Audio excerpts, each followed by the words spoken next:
थोड़ी सी शुक्रिया सर। कमी क्या है कि गुलाम हैदर की साइड चली रही, क्योंकि देखो गुलाम हैदर ने जो भारत में जो कार्रवाई शुरू की वो गालिबन 1 सवा साल गुजरने के बाद की। यही पर्चा दर्ज होना चाहिए था, यही एफआईआर कटनी चाहिए थी, केस यही चलना चाहिए था, इन्वेस्टिगेशन यही होनी चाहिए थी। तो जितने भी केसेस डले हुए सभी केसेस के अंदर मैं गुलाम हैदर की गवाही करा सकूं। जो मेन चीज है ना बच्चों वाली, वो जी जी चीज जी। तो दुनिया ने कोशिश कर ली उस्काने की, प्रवोक करने की, कि कोई एनसीपीसीआर जा रहा है, कोई क्या खबर चला। मैं तो उसकी हिम्मत मानता हूँ, वो जिंदा कैसे है। अगर कोई कमजोर आदमी होता तो अब तक तो आत्महत्या कर लेता।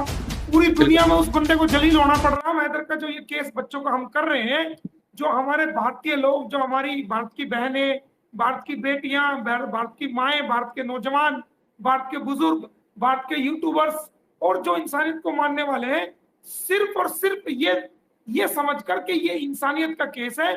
एक बाप के साथ जुल्म हुआ है, उसके 4 बच्चे जो है वो भारत में गलत तरीके से अवैध संबंध को पूरा करने के लिए उन बच्चों को लाया गया है। वो बच्चे फंसे हुए, ना उनका एजुकेशन का इंतजाम हुआ है, ना उनके लिए अच्छा कोई इंतजाम है। तो उन बच्चों का भविष्य जो है वो सीमा हैदर के साथ अंधकार में है।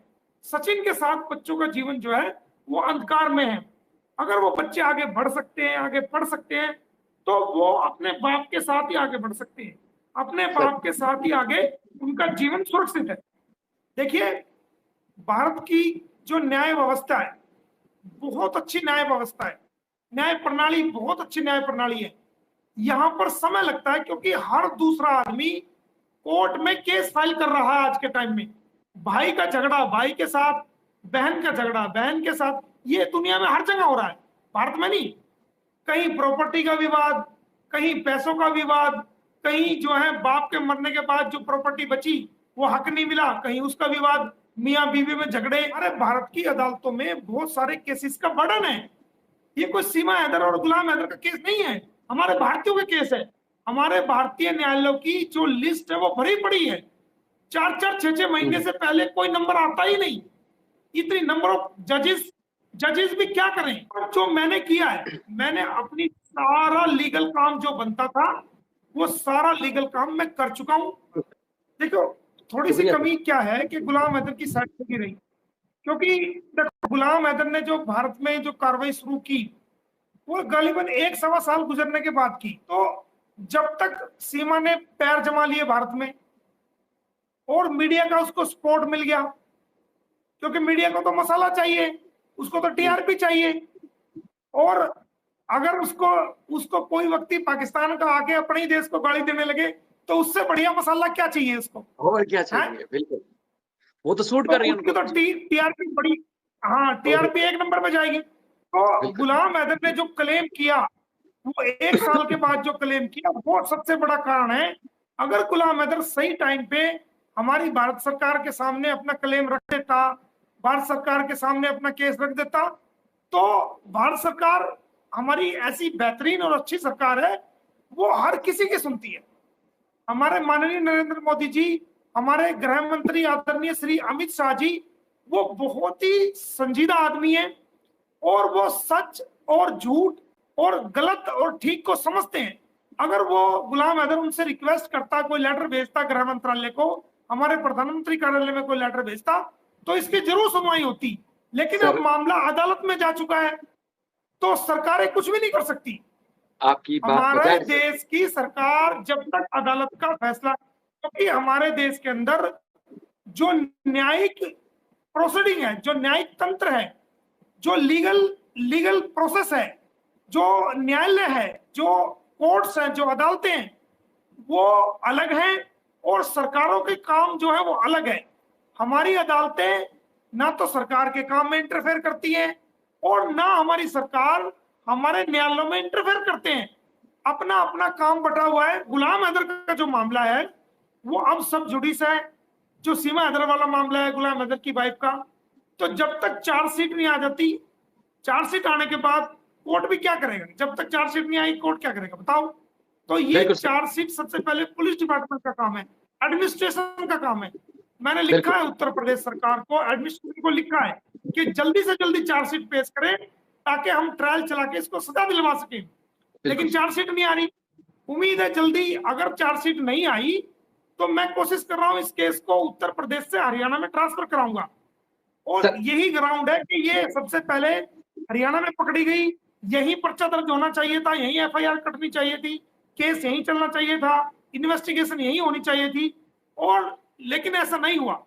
और अब जांच में भी काफी डिले हो रहा है, तो अभी चार्जशीट नहीं आई। तो मैं जल्दी हाईकोर्ट का रुख करूंगा अगर इस मामले में चार्जशीट नहीं आती है तो। और जब चार्जशीट आ जाएगी तो ट्रायल शुरू हो जाएगा, तो इसको सजा उतनी जल्दी मिलेगी। तो ये एक न्यायिक सिस्टम है जिसके अकॉर्डिंग हम काम कर रहे हैं, और उम्मीद है परमात्मा से, खुदा से, अल्लाह से कि हमें इंसाफ मिलेगा और इसको हम सजा कराएंगे 100%। इसी दौरान जो इसका वीजा पीरियड होगा वो 30 डेज का होगा, जी जी, या 60 डेज का होगा, या 90 डेज का होगा। तो मैं चाहता हूं जब गुलाम हैदर भारत में आए तो जितने भी केसेस डले हुए हैं सभी केसेस के अंदर मैं गुलाम हैदर की गवाही करा सकूं, क्योंकि वो बायोलॉजिकल फादर है। ये एक मेरी सोच है, ठीक। और इसी सोच के तहत मैंने उस पर लीगल कार्रवाई की है। क्योंकि देखिए, जब कोई वकील केस लड़ता है ना, और देखिए हमारे पे पर्सनल अटैक भी हो रहे हैं, हमारे खिलाफ कार्रवाई भी हो रही है, हमारे खिलाफ झूठी शिकायतें भी जा रही हैं, क्या क्या लोग बकवास कर रहे हैं और हमारी इज्जतों को भी उछालने की कोशिश कर रहे हैं। तो हम इतना सब होने के बावजूद भी इंसानियत के केस के लिए खड़े हैं। तो हम क्यों किसी केस में लापरवाही बरतेंगे, या किसी केस में कोई ऐसा काम, कोई कमी छोड़ेंगे जिससे जो हमें भी लगे कि यार इतना सब कुछ हमने सह लिया, उसके बाद जो ना हम कमी क्यों छोड़ेंगे भाई? हम तो रात दिन एक करके उस काम को पूरा करेंगे। तो जो मेन चीज है ना बच्चों वाली, वो चीज तो दुनिया ने कोशिश कर ली उसकाने की, प्रवोक करने की, कि कोई एनसीपीसीआर जा रहा है, कोई क्या खबर चला, वो आके ये किसी तरह प्रवोक होके वो बात बता दे कि ये देखो मैंने कार्रवाई की हुई है। वो मैंने नहीं बता, वो मैं बताऊंगा नहीं। जब बच्चे सरकार के अंडर में आ जाएंगे ना, तो मैं भी नहीं बताऊंगा, भारत के टीवी चैनल अपना बता देंगे। हमने आपको बताया चींटी के पर के बराबर भी कानूनी कार्रवाई की, हमने लापरवाही नहीं कर रखी। पॉइंट पे हमने कार्रवाई की है। जिस वक्त ये कार्रवाई कोर्ट से होनी शुरू होगी एक एक पॉइंट के ऊपर, आप देखना चारों तरफ से जो ना, आज ये हुआ, आज ये हुआ, आज ये हुआ, क्योंकि हर चीज का एक समय है, हर चीज का एक तरीका है, तरीकेकार है, हर चीज का बेस बनाना पड़ता है, हर चीज को प्रूव करना पड़ता है। ये कानूनी लड़ाई है। मैंने एक पॉइंट भी नहीं छोड़ रखा, एक पॉइंट भी। जरूरी नहीं कि मैं मीडिया में आके, सोशल मीडिया में आके बताऊं ये कर दिया, ये कर दिया। नो, मैंने सारी कार्रवाई की हुई है भाई। इंटरनेशनल इश्यूज को कैसे सोल्व करते हैं मेरे से बेहतर नहीं जानता कोई भी। उत्तर प्रदेश सरकार, जो ऑर्डर हुए थे वो उत्तर प्रदेश गवर्नमेंट को भेज दिए गए हैं, और वो ऑर्डर उत्तर प्रदेश सरकार पे पहुंच चुके हैं। बच्चों वाले जो गवर्नमेंट है वो अधिकारियों पे पहुंच चुके हैं। अधिकारी भी बिजी थे, क्योंकि मैंने बताया कि कांवड़ सेवा चल रही थी, उससे पहले इलेक्शन थे, तो उस पर काम चल रहा है। वो कभी भी होने की उम्मीद है। तो जल्दी आपको खुशखबरी मिलेगी, बहुत जल्द मिलेगी। देखिए, मैं किसी की पर्सनल लाइफ में मैं कभी किसी की पर्सनल लाइफ में जो है वो इंटरफेयर नहीं करता, कि यार की यारी से मतलब है, यार के फेलो से कोई मतलब नहीं है, कहावत है। देखिए, मेरा काम कानूनी कार्रवाई करना है, बच्चों की लड़ाई लड़के सीमा को जेल कराना है। इसने भारत का कानून ब्रेक किया है, और उसके बच्चों को, गुलाम हैदर के बच्चों को गुलाम हैदर तक दिलवाना है। मेरा इतना मकसद है। गुलाम हैदर क्या करता है, क्या नहीं करता, क्या उसका कैरेक्टर है, क्या नहीं है, उसकी निजी जिंदगी क्या है, क्या नहीं है, वो क्या करना चाहता है, वो उसकी अपनी लाइफ है, उसमें हमारा कोई दखल नहीं है। उसकी अपनी लाइफ है, वो कैसे जीना चाहता है। वो बेचारा पहले ही परेशान है, जहनी तौर से परेशान है। उसके साथ जिस इंसान, मैं तो उसकी हिम्मत मानता हूँ, वो जिंदा कैसे है। अगर कोई कमजोर आदमी होता तो अब तक तो आत्महत्या कर लेता। पूरी दुनिया में उस बंदे को जलील होना पड़ रहा है, जिसकी वाइफ जिंदा हो और किसी गैर मर्द के साथ रहे, और 24 घंटे में इलीगल रिलेशन रहे, और 24 घंटे में रील बना बना के दुनिया को दिखाए। तो रोज उस बंदे के दिल पे क्या गुजरती है, कितनी बेइज्जती पूरी दुनिया के सामने उस बंदे की हो रही है, और उसके बावजूद भी वो बोझ लेके जी रहा है। तो वो जानी तौर से परेशान है। वो कोई, उसको बेचारे को कोई रास्ता नजर नहीं आ रहा।